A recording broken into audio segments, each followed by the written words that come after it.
Good morning, student. Today we will continue our second chapter 2.2 partnership organization में type of partnership के बारे में discuss कर रहे थे बेटे। पार्टनरशिप मेनली टू टाइप की बताई थी मैंने, एक तो फुल फ्लैग पार्टनर, दूसरा है नॉट फुल फ्लैग पार्टनर। तो today we will discuss not full flag partners. तो देखिए, नॉट फुल फ्लैग पार्टनर्स जैसे मैंने बताया था, जिसका यानी कि फर्म से डायरेक्ट जो है वो कांटेक्ट नहीं होता है, वो कैपिटल जो है इन्वेस्टमेंट नहीं करते, इस प्रकार के जो है कुछ पार्टनर्स होते हैं जिनको हम नॉट फुल फ्लैग पार्टनर्स में इंक्लूड करते हैं। तो पहला देखिए, नॉमिनल पार्टनर। क्या बेटा? Nominal partner. नॉमिनल पार्टनर्स क्या होता है? कह रहा है कि those partners who neither invest money nor have a share in the profit and loss and also have in no role in कह रहा है कि the administration of the firm are called nominal partners। बेटा देखिए क्या कह रहा है कि नॉमिनल पार्टनर्स जो है इसको हम नाम मात्र के साझेदार कहते हैं। दोज पार्टनर्स, वो साझेदार, हु नाइदर इन्वेस्ट, न तो मनी इन्वेस्टमेंट करता और न ही करा कि प्रॉफिट और लॉस है उसमें हिस्सा लेता, और न ही वो एडमिनिस्ट्रेशन जो है इसको संचालन में कोई भाग लेता। इस प्रकार का जो पार्टनर्स होता है उसको हम नॉमिनल पार्टनर्स कहते हैं। The firm make them partners to gain from this personal goodwill. क्या कह रहा है बेटा? ऐसे साझेदार को फर्म साझेदारी में इसलिए इन्वॉल्व करती है कि उस पार्टनर्स की जो व्यक्तिगत जो साख होती है, गुडविल है, उसका बेनिफिट लेने के लिए। तो they have no direct relation with the firm. कह रहा कि फर्म से इसका कोई सीधा संबंध नहीं होता, yet they are answerable to other partners as the other active partners. क्या कह रहा है बेटा? इस पार्टनर्स का फर्म के साथ कोई सीधा संबंध नहीं होता, फिर भी कह रहा है कि ये दूसरे जो पार्टनर्स की तरह दूसरी जो पार्टी हैं उनके लिए उतना ही रिस्पॉन्सिबल है जैसे एक्टिव पार्टनर्स होता है। अब यहाँ जो है मेन क्वेश्चन अराइज होता है। The main question here is as to why a person accept such a type of partnership without having any benefit। तो इसके में क्या कह रहा है बेटा कि मुख्य प्रश्न यह है कि ऐसा साझेदार इस प्रकार की साझेदारी को क्यों स्वीकार करेगा बिना किसी हित के, बिना किसी बेनिफिट के। कह रहा है कि it is because he has a special attachment with the firm. कह रहा है कि इसका जो है फर्म के साथ एक विशेष लगाव होता है। फॉर एग्जाम्पल, उदाहरण के रूप में हम कह सकते हैं, a father became a partner only because his son is running with the business.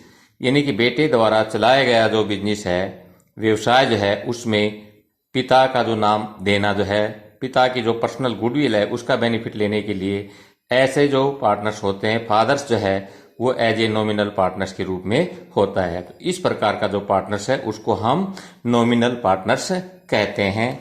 दोबारा से मैं बता रहा हूं बेटा कि नॉमिनल पार्टनर्स जो है वो क्या होता है, जिसको हम नाम मात्र के साझेदार कहते हैं। और कह रहा है कि नाम मात्र के साझेदार का अभिप्राय ऐसे साझेदार से है जो न तो पूंजी लगाता है, न ही लाभ हानि में हिस्सा लेते हैं, तथा कह रहा है कि और न ही व्यवसाय संचालन में कोई भूमिका निभाते हैं। इस प्रकार के व्यक्ति के फर्म में साझेदार उसकी व्यक्तिगत लाभ का उठाने के लिए लिया जाता है। इस प्रकार के साझेदार का फर्म के साथ कोई सीधा संबंध न होते हुए भी अन्य पक्षकारों के प्रति ये ठीक उसी प्रकार उत्तरदायी होता है जैसे किसी एक सक्रिय जो एक्टिव पार्टनर्स है। यहाँ मुख्य प्रश्न यह है कि कोई भी व्यक्ति बिना बेनिफिट के इस तरह की साझेदारी क्यों स्वीकार करता है। इस प्रश्न का उत्तर यह है कि व्यक्ति फर्म में किसी विशेष लगाव के कारण ही साझेदार बनता है, जैसे बेटे द्वारा चलाए जा रहे व्यवसाय में पिता का नाम साझेदार के रूप में जोड़ना जो है। तो इस प्रकार का जो होता है उसको हम नॉमिनल पार्टनर्स कहते हैं। दूसरा जो पार्टनर्स है बेटा वो हमारा है पार्टनर्स बाई स्टॉपल या होल्डिंग आउट। क्या कह रहा है? पार्टनर्स बाई स्टॉपल और कह रहा है कि होल्डिंग आउट। इसका मतलब क्या होता है कि प्रदर्शन द्वारा साझेदार। क्या होता है? प्रदर्शन द्वारा साझेदार। होल्डिंग आउट करना, ऐसा जो शो करना कि वो पार्टनरशिप में पार्टनर है। तो देखिए, a partner, a person who has no partnership in the firm but कह रहा है कि हिज वर्ड और कंडक्ट कह रहा है कि highlight him as a partner is called a partners by holding out. क्या कह रहा है बेटा? कि ऐसा जो पार्टनर्स है, जो पार्टनरशिप में साझेदार नहीं है, पर वो ऐसे शब्द या ऐसा जो है आचरण करता है, ऐसा प्रदर्शन करता है जिससे दूसरे लोग ये सोचते हैं कि जो ये पार्टनरशिप में पार्टनर्स है, ऐसा जो पार्टनर्स होता है उसको हम होल्डिंग आउट कहते हैं।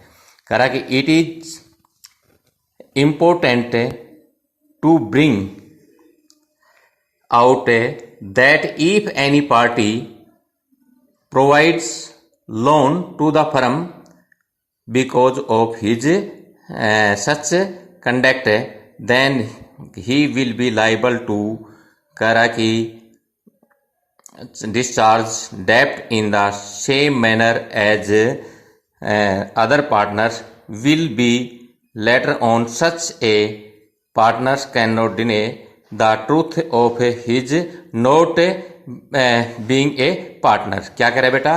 कि होल्डिंग आउट जो पार्टनर्स है, इसके बारे में हम डिस्कस कर रहे हैं। कह रहा है कि ये पार्टनर कैसा पार्टनर्स होता है?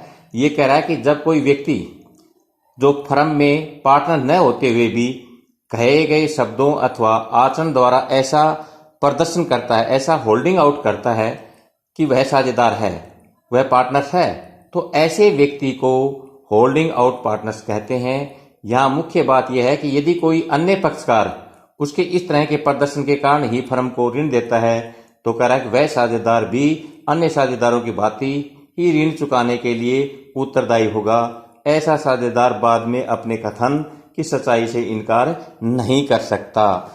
तो मेन क्या बताया गया है कि बेटा ऐसा कोई पार्टनर्स है और वो पार्टनरशिप में पार्टनर नहीं है, परंतु अपने ऐसे वर्ड या ऐसे कोई होल्डिंग आउट करता है, ऐसा प्रदर्शन करता है जिससे अदर पार्टी जो है उसको ये महसूस होता है कि ये पार्टनरशिप में पार्टनर्स है, और उसके बेसिस पर वो कह रहा है कि पार्टनरशिप को लोन दे देते हैं, फर्म को लोन दे देते हैं। तो कह रहा है कि बाद में जब उसको रिकवरी करने के लिए वो कह रहा है कि वो भी पार्टनर जो है, ऐसा जो होल्डिंग आउट किया था, वो उसके लिए जो डिस्चार्ज जो है, जो लोन रिकवरी के लिए रेस्पॉन्सिबल होगा। बाद में वो अपने कथन से बच नहीं सकता, सच्चाई से मुड़ नहीं सकता। इस प्रकार का जो पार्टनर्स होता है उसको हम होल्डिंग आउट पार्टनर्स कहते हैं, जो कि नॉट फुल फ्लैग पार्टनर्स में आते हैं।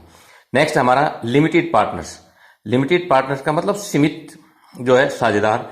करा कि ए पर्सन हुज लायबिलिटीज करा कि is limited to the investment in the business is called limited partners. क्या कह रहा है बेटा? कि कह रहा है कि वह व्यक्ति जो अपने बिजनेस में जो कैपिटल इन्वेस्टमेंट की गई है वहां तक जो है लिमिटेड होती है, उसको हम लिमिटेड पार्टनर्स कहते हैं। यानी कि जितने पैसे, जितनी कैपिटल उनमें इन्वेस्टमेंट की गई है वहां तक ही उसकी लायबिलिटीज होती है। इस प्रकार का जो पार्टनर्स होता है उसको हम लिमिटेड पार्टनर्स के नाम से जानते हैं। अदरवर्ड्स, दूसरे शब्दों में, if the firm face any loss then he is liable only to the extent of his invested money. यदि फर्म को, दूसरे शब्दों में ये कह सकते हैं, यदि फर्म को यानी कि इस प्रकार के अधिक लॉस को फेस करना पड़ता है, तो कह रहा है कि ऐसा पार्टनर्स केवल जितना उसने मनी इन्वेस्टमेंट किया गया है वहां तक ही वो लाइबल रहेगा। He has no right to take a part in the administration of the firm. ऐसे साझेदार को प्रशासनिक भाग जो है उसमें इन्वॉल्व नहीं होता, उसका कोई रोल नहीं होता।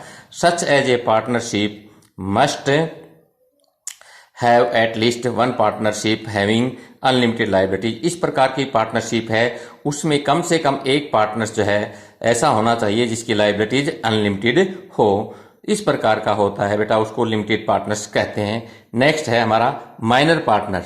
कह रहा है कि माइनर पार्टनर का मतलब लेस देन 18 ईयर, जो 18 साल से कम का जो होता है उसको हम माइनर पार्टनर्स कहते हैं। कह रहा है कि any person taking the capacity कह रहा है कि of contact can not became a partners. क्या कह रहा है बेटा? कह रहा है कि साझेदारी में ऐसा कोई व्यक्ति जिसमें अनुबंध करने की क्षमता नहीं होती, कांटेक्ट करने की कैपेसिटी नहीं होती, उसको हम पार्टनर्स नहीं बना सकते। On the basis of A minor can not be A partners. क्या कह रहा है बेटा? इस बेस पर हम कह सकते हैं कि माइनर जो है वो पार्टनरशिप में पार्टनर्स नहीं हो सकता। पार्टनर्स बट कह रहा कि अकॉर्डिंग टू, कह रहा कि ए provision in Indian partnership act 1932, परंतु भारतीय साझेदारी अधिनियम 1932 में ए minor can be partners in profit of the firm of all other partners give their consent. क्या कह रहा है बेटा? कह रहा है कि माइनर में पार्टनरशिप में क्या बताया है कि केवल वही पार्टनर जो है पार्टनरशिप में पार्टनर्स हो सकता है जिसमें यानी कि अनुबंध करने की क्षमता हो। तो इस बेसिस पर हम कह सकते हैं कि माइनर जो है वो पार्टनरशिप में पार्टनर नहीं हो सकता, परंतु फिर भी इंडियन पार्टनरशिप एक्ट 1932 भारतीय साझेदारी अधिनियम 1932 में एक ऐसा प्रोविजन है कि माइनर जो है वो केवल प्रॉफिट के लिए पार्टनरशिप में पार्टनर्स हो सकता है। कब? जब दूसरे जो साझेदार है उनकी सहमति से। तो कह रहा है कि